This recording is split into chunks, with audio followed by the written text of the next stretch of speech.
Today I have Dr. Abdul Razique. He's the Chief Geologist of Metallis Resources. Thank you for joining me today, Dr. Razique. My pleasure to be with you, Andrew. Metallis Resources put out a news release on October 20th. It provided an update on its 2020 exploration program. It's mentioned that 4 deep holes have been completed, each about 800 meters. And there's quite a little bit of interesting information there, including a statement that states that there's been continuous copper and gold mineralization found from surface to 850 meters. So today I'd like to basically poke your brain a little bit, Dr. Razique, and ask for a little bit of clarification and get a little bit more insight from you. Yeah, absolutely. Yeah, we've got a very successful drill program going on right now, and we are continuously monitoring the model. We've seen a lot of new features. So first question would be just a little bit of a reminder for our listeners. What were the main goals of Metallis' drill program this year? Well, we have a multi-pronged approach. The main goal and objective for this year's program was to test the known porphyry copper gold mineralization at cliff to a greater depth, and then also test the gold-rich mineralization that is kind of within the contact zones with siltstone sediments, mainly on the east side. And then at the same time, drill those IP anomalies. So it was focused on 2 or 3 months, and we've successfully intersected all 3 targets. Okay, I have the IP resistivity map that's been provided by the company. Could you help explain what we're looking at here? Yeah, if you look at this map, we see discrete resistivity high anomalies from north to south. As you can see in the southern and southwestern part of the system, at the cliff porphyry system, you can see 100 to 200 meter thick IV resistivity zone that strikes north-south for about 1.5 kilometer, and that's a linear IP resistivity high that correlates with the hydrothermal silicification. There is strong quartz sericite pyrite alteration in that area. So, and then there is a little break in between, hole number 5. And then the IP resistivity anomaly picks up again from hole 37 and northward. And that's where the IP resistivity is much broader, and that's where we see a lot more siltstone sediments that are contributing to the IP resistivity high. We've got another IP resistivity high off to the northeast, and that's basically related to some late dikes and siltstone units that are outside the porphyry system. But the key, the main outcome of this resistivity high is that we were able to establish the strike of the resistivity high, and that fits perfectly with the hydrothermal silicification within the monzonite. This linear, which makes it a linear tabular north-south trending ore body. Okay. Could you help explain and a little bit detail of how the core relogging and SWIR analysis guided the company's drilling program this season? Yeah, absolutely. It was really, really important to get those drill core relogging done. So what we did in the early phase, the exploration, we relogged nearly 10,000 meters of drill ore, and then we did over 500 wells for short wavelength infrared analysis, and then at the same time we were mapping also. So it was a continuous program for modeling the morphology, the structures, and the alteration patterns of the cliff porphyry system. So that relogging really helped us design the drill program based on this very analysis, where we were able to map out the different alternation minerals and their temperature stability, which were really helpful in vectorizing the mineralization. And then we were also able to establish two main porphyry systems. One was the early fine grain, medium grain, 4-stage porphyry, tapped by a thin mineral, coarse grain porphyry. They both are mineralized. And then, we were able to establish the structural framework and overall geological setting of the cliff porphyry system. That really helped us in the drill program. You know, we were able to pick the colors, and we were able to pick the dip and strike of the drill holes. So it was quite a useful program to begin with. What might we expect to see if the calcareous siltstone is mineralized in the diagram? In previous news releases from Metallis, the company has intersected 14 grams of gold over 3 meters in the siltstone in the 2018 drill program. Yeah, that's correct, Andrew. You know, in 2018 drill program, we found mineralized siltstone units, especially the ones that are right next to the M porphyry, to the main mineralized porphyry. So we decided to map the whole area, including the stratigraphy, and we started to see that these stratigraphic units are really, really important to map the geometry and the dip and strike of the units, especially if they are next in contact with the monzonite that well mineralized. So that was one of the targets here, and we have identified that the siltstone units on either side of the monzonite are actually deeper than we previously thought. And as you can see, the resistivity high is directly related to the monzonite underneath, and then part of resistivity high is related to the sulfidified siltstone unit on either side of the monzonite. All right, thank you for that clarification, Dr. Razique.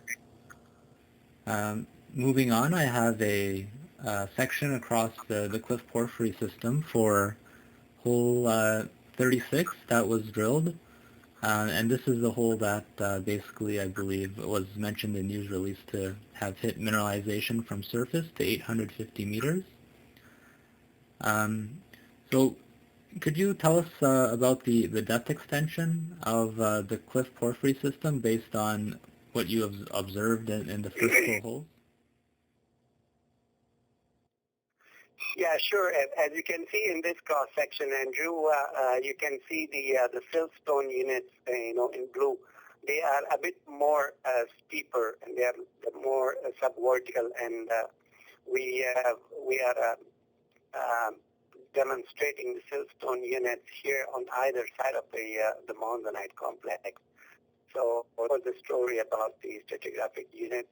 But then we were so lucky to have the drill hole designed at the right location. As you can see at the top of the drill hole, it's right next to the contact between siltstone and moss. And then you have these Tuhini argillites onto the left.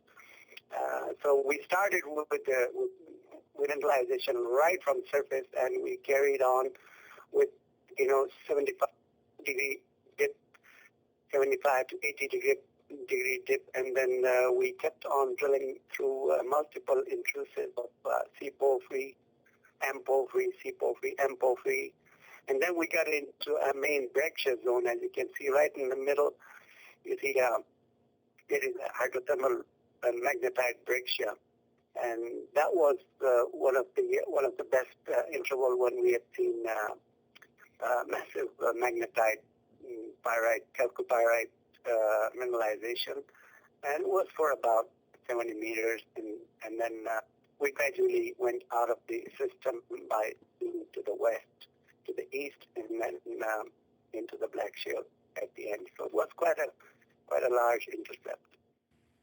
All right. That sounds quite exciting, and the company is awaiting assays for that section of the intersection, and I guess basically the entire hole as well.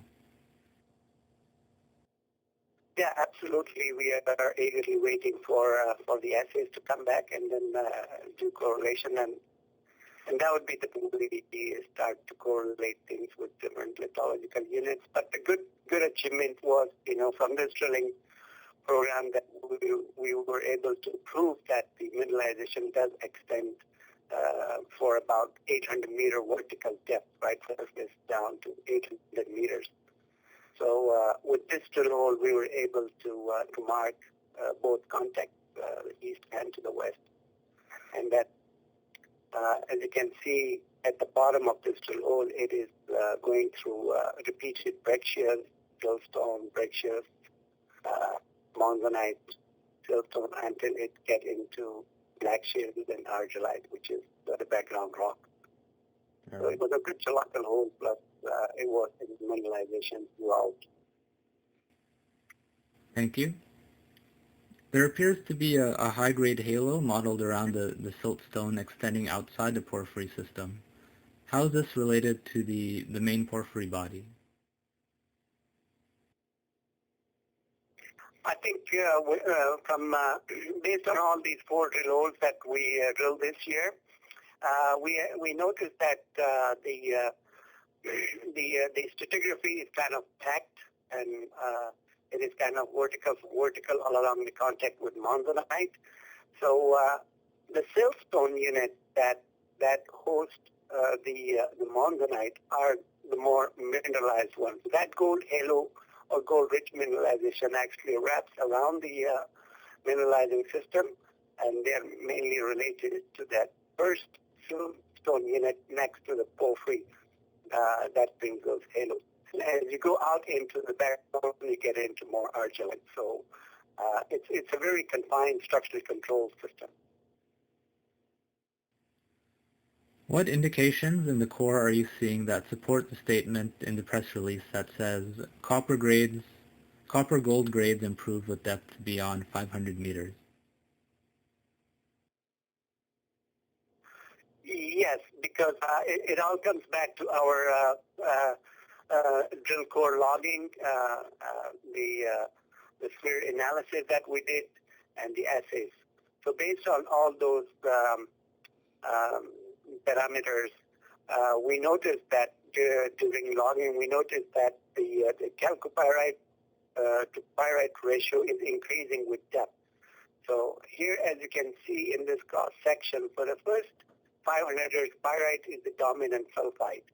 And then as soon as you hit that main breccia beyond 500 meters, that's where we started to see more and more chalcopyrite. So it's a gradual increase from pyrite to chalcopyrite, and it's a universal model for all porphyry deposits in the world.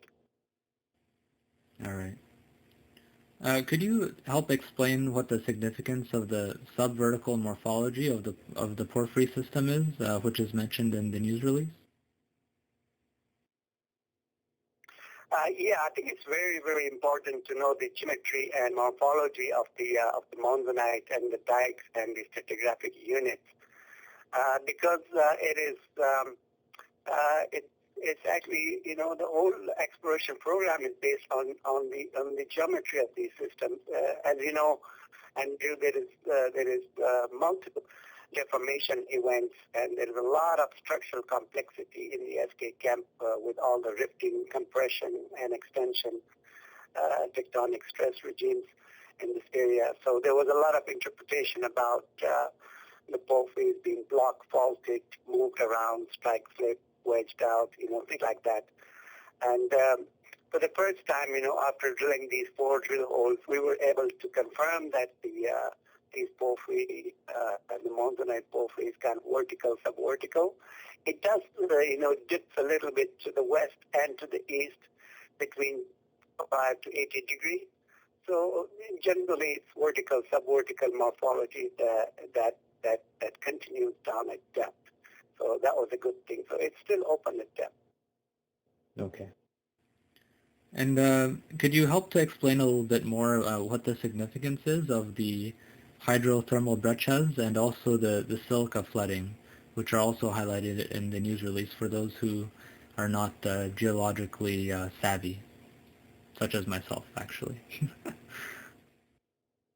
Yeah, those hydrothermal breccias and silicification is really important in the hydrothermal system. When your porphyry crystallizes, and then you get a deformation event, and then you have some sort of sedimental structures and weak zones. You create those in the porphyry intruders. And in the meantime, your hydrothermal system is overlapping the porphyry system. So it just invades and exploits those weak zones and faults. And that's where we get all the concentration of sulfides. All the metals are concentrated in these younger hydrothermal events and breccias. So usually those cross faults, conjugate faults, and weak zones are then exploited by late hydrothermal fluids that means more and more sulfides, and these are actually more mineralized zones within the overall porphyry system. Okay, thank you for helping to explain that and also to look through the questions. I'd like to thank you for your time today. I know you're still up in the Golden Triangle as the company continues to drill, even as the snow starts falling. So hopefully we can touch base again and maybe in the next few months to get another update